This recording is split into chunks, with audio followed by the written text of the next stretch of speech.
students, we are going to be designing a little hinge booklet here in this video, something like this. So it's think of it like the cover and the back cover, and then two little arms that are going to be allowing you to create a hinge here. You can see that, so that this top piece will kind of pivot. And so we are thinking to do this for like a set of sticky notes or something about that size. Notice this is about 3 inches-ish. We don't want this to be super big, just for the sake of everybody making these in class. So measure your sticky notes or whatever you want to put in there that's roughly that size. I have this little booklet of cards that I was going to think about putting in there. But it's really up to you, because the thickness is going to have to be an important measurement here. We want to make sure that the everything fits in there in this little booklet. So here's another version of it. You can see this person put some designs on here, and the arms are a slightly different design. The arms are going to be up to you. So let's jump in here and start designing. So we will come over here, and the first thing we want to do is sketch the cover of the book. So this is going to be an important thing to get to be the right size. So if your sticky notes are 3 inches by 3 inches, you might want it to be just slightly bigger than that. So maybe if 3.25 maybe. I'm just making up numbers right now. I don't know how big sticky notes are right now. I have not measured it, so you need to go measure this. So it does not need to be a square. It can be any shape rectangle that you like, but we should have something like this. And I'm going to put that over there just for the sake of keeping this nice and cleaned up here. And the next thing we're going to do is put the little hook kind of shape on there on the outside edge to allow for the hinge to be created. So before I even get started with that, I'm going to put in a nice mirror line there so that we can reflect some things, because I'm only going to draw one of these, and then I'm going to be lazy and reflect it over to the bottom there. So I'm going to create a little kind of hook shape here, and I'm going to dimension it in a second. I want something kind of like that. That looks pretty good to me. And I'm going to, now that I have the whole thing drawn, I'm going to give it some thicknesses. This one has to be 0.125. That's the thickness of the material that we're using. All the other numbers are kind of up to you. This number right here should be equal to this or greater. If it's smaller than that, your hinge, the peg of your hinge, the center of the hinge will not be long enough. So maybe 0.2, it's really up to you. You can always come back and change these numbers, and you can move these around, get something you like the looks of. Maybe you want to put some fillets on some things so that it's nice and round shape there, and round that off and say okay. And then you can also trim this other piece here and make that look good. If you wanted to do another fillet here, you could make a little small one. It's really up to you. Just make this nice and pretty. Do not round the corners off on this one. If you wanted to add a little half circle to the end there, something like that, you're more than welcome to do that. But do not round this corner, or else it will not slide into the other piece of the hinge very well. So once you got something that you like, we can mirror it to the other side. And we've done this several times, so we'll do that real quick. And there's your little hinge piece for the other side. And I click done for my sketch. And we are going to extrude that real fast. And as always, it's the thickness of the material. And it looks like I forgot a piece there in that extrude, so I gotta go click on that. Oh, and I forgot the little rounded off ends of that also. That's looking pretty good now. All right, so I got my first piece of my hinge here. The next thing I want to do is create the other cover, if you want to think of it as the front of it or the back of it, whatever one makes you happy there. But we're going to have to create a new surface a certain distance from the first one. So just like this, we want to have some sort of measurement from that surface to that surface so that your sticky notes or your pad of paper or whatever you got there is going to fit in there. Let's do that by creating a new plane. So we'll click this and we'll say offset plane from this surface, and you'll see it starts to create that new surface up there. And this number should be the thickness of your whatever you're putting in there. So if I'm putting this in there, I need to measure how thick this is here and type that number in here. So for mine, I know it's 0.625, which is 5/8. And I'm going to push OK. Your number should be different than mine. You need to go measure. If you do not measure, it's not going to fit your object or whatever you're putting in there. Okay? So I have that new plane there. And now I'm going to create a new sketch. And your top cover could be a different shape than your original one. It could be the same shape. It's up to you what shape you want. I'm going, for the sake of time here, I'm going to say I want it to be the same shape to start with, at least. And I'm using this use button, and you'll kind of see what I'm doing there. I'm stealing some lines. Oh, that didn't work, right? I want my sketch to be on that surface. There it is. So for some reason, I wasn't selecting the right surface. My new sketch is up there now. And I am stealing, using the use tool, these outside perimeter of lines. I do not want the little hinge pieces here. But I do want, let's go back to use. I want these other lines here. Okay? I'm going to push done with that. I'm going to hide that so I can kind of see my sketch a little bit. I'm hiding that other part. And I'm going to create another line that just finished this off here. And now, let's go back to our other design here. I'm going to create these holes in here. And if you'll notice, when you're doing this, this hole is going to line up with this edge here so that the piece of wood, this blue piece in this case, comes over and will be able to hook around that little peg there. So it needs to be lined up just like you see here.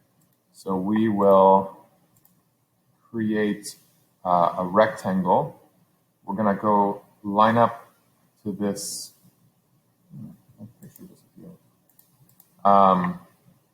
We're going to line up to this point right here, and we're going to draw a little rectangle. I recommend doing 2. You could do 3. It's really up to you. And I'm lining them up. So notice I'm coming over here, and so it lines up with that so that they're the same thickness right now. You could do 2. You could do 3. You could do 1. That's kind of a bigger one if you want. It's really up to you. And then I'm going to dimension this. And since I lined them all up, they are all going to be the same size, and they all changed size when I did that, which is a good, nice thing to do here. And then if I want to change the location of them or anything like that, I can, or I just clicked on all 3 of those at once. And I'm going to push this equal button so they're all the same length, and that forced them all to be equal. Now if I want to move them around a little bit, I can slide them around. I could even dimension how far is between the 2 points here. I wanted that to be the same. Dimension back, it's up to you, right? So the placement of these left to right is really up to you, and you can always come back and change those. And then we are also going to want a nice center line here that is a construction line because we are lazy and we want to do less work. We are going to mirror these again, and voila, we have a nice reflected piece over there. I'm going to push OK. I'm done sketching for now. Now I'm going to extrude this. I'm going to extrude this to be the thickness of the wood as we usually do.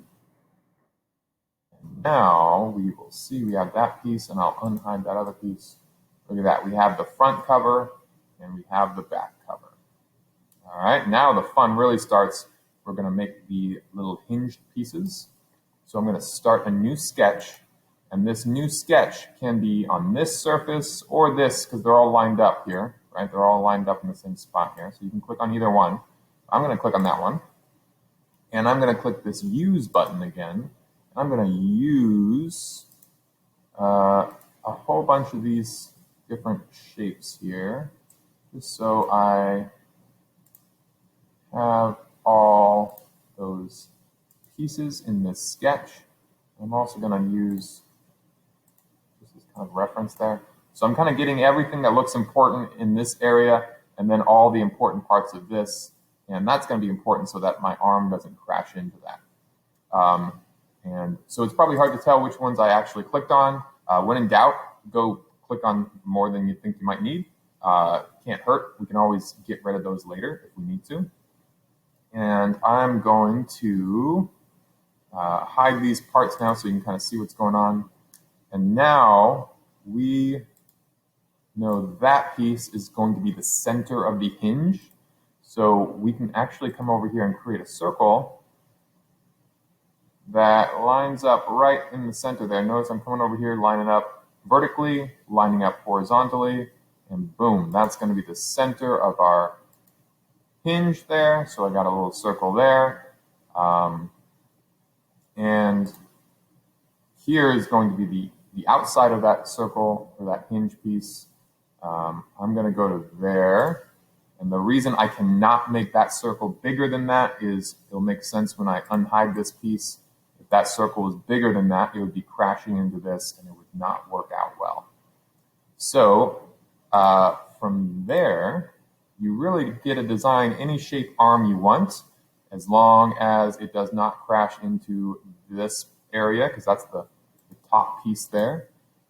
So go crazy and draw your shapes whatever you want. This can be really crazy stuff.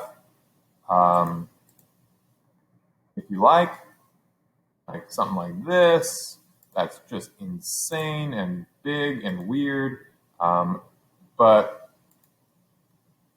what you're looking for is something like so that connects and lines up, and it can go outside this little edge here, so that when you extrude it, it extrudes all those pieces, and I got lucky and it clicked on all the ones I wanted there.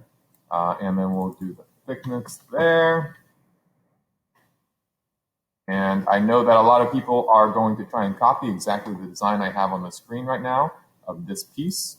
I don't recommend that. This piece is kind of weird and crazy looking. I'm going to hide that too. You'll see when I put it on there that it's probably not going to look like a good book there, right? It's a big weird arm. If you wanted to make this kind of medieval looking, or some other style of book, like something like that, we can do that. But we got one more step here before you get to start designing and just doing some fun stuff on this, which is to make the other copy of this. So to do that, we have a couple of different options, but I'm going to show you a new fun way of doing it, which is creating another plane that we can then mirror this object and make a second copy of it. So we're going to say new plane again. We're going to go, instead of offset, we're going to say 3 points. So we're going to say 3 points means kind of like a tripod. If you have 3 points and set it on something, it's going to create a surface. So I'm going to click on 3 spots. I'm clicking on the midpoint of this line, the midpoint of that line, and I'm going to come over here and say the midpoint of this line also. And you'll see it makes a nice flat surface plane there, right in the center of our piece. And just for the sake of what this is going on here, I'll delete one of those points and show you what would be bad. This would be bad. Don't do this. Don't do this. Like if I select it over there, you'd get a plane that's not in the right spot. But you can kind of see it's going through all three of those points there. So let's click that. All right, now we have a new plane there, and we are going to come up here to mirror, which works just like mirror in Sketch, but now we're in 3D mode. So we mirror, we select the entity. That's what we want to mirror. The mirror plane is this surface we just created, and boom, you have a new part. Make sure it's on new. We do not want to add it to anything right now. And there you are. I'll hide that plane. You have officially made a little hinged book. Hopefully yours is going to look better than mine.